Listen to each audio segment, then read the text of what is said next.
more is the one human activity of any importance in which laughter and pleasure preponderate, if ever so slightly, over misery and pain. You should hurry up and acquire the cigar habit. It's one of the major happinesses, and so much more lasting than love, so much less costly in emotional wear and tears. That all men are equal is a proposition to which, at ordinary times, no sane human being has ever given his assent. Habit converts luxurious enjoyments into dull and daily necessities. Men do not learn much from the lessons of history, and that is the most important of all the lessons of history. From their experience or from the recorded experience of others. History men learn only what their passions and their metaphysical prejudices allow them to learn. It's with bad sentiments that one makes good novels. Uncontrolled, the hunger and thirst after God may become an obstacle, cutting off the soul from what it desires. If a man would travel far along the mystic road, he must learn to desire God intensely but in stillness, passively, and yet with all his heart and mind and strength.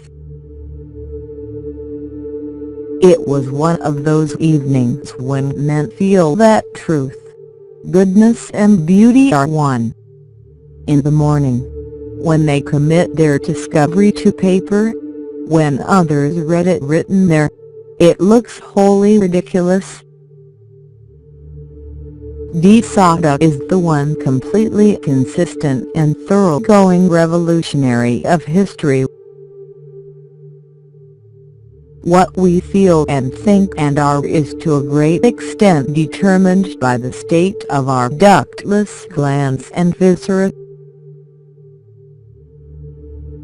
Europe is so well gardened that it resembles a work of art, a scientific theory, a neat metaphysical system. Man has recreated Europe in his own image. So long as men worship the Caesars and Napoleons, Caesars and Napoleons will duly arise and make them miserable. Specialized meaninglessness has come to be regarded, in certain circles, as a kind of hallmark of true science. What with making their way and enjoying what they have won, heroes have no time to think. But the sons of heroes, they have all the necessary leisure. Those who believe that they are exclusively in the right are generally those who achieved something. That we are not much sicker and much madder than we are is due exclusively to that most blessed and blessing of all natural graces, sleep. The most distressing thing that can happen to a prophet is to be proved wrong. The next most distressing thing is to be proved right. Feasts must be solemn and rare, or else they cease to be feasts. The author of the Iliad is either Homer or, if not Homer, somebody else of the same name.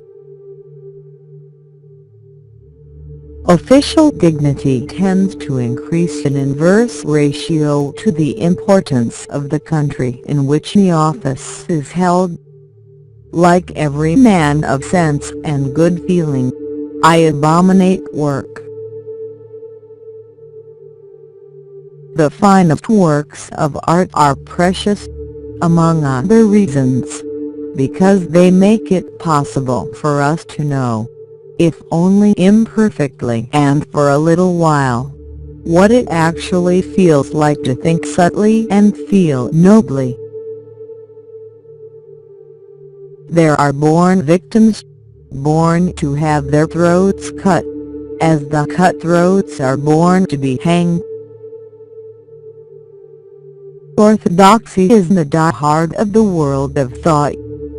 It learns not, neither can it forget. Words, words, words. They shut one off from the universe. 3/4 of the time one's never in contact with things, only with the beastly words that stand for them. Defined in psychological terms, a fanatic is a man who consciously overcompensates a secret doubt. Bondage is the life of personality, and for bondage the personal self will fight with tireless resourcefulness and the most stubborn cunning. The vast majority of human beings dislike and even actually dread all notions with which they are not familiar. Hence it comes about that at their first appearance innovators have generally been persecuted, and always derided as fools and madmen.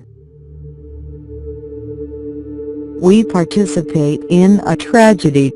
At a comedy we only look. There is no substitute for talent. Industry and all its virtues are of no avail.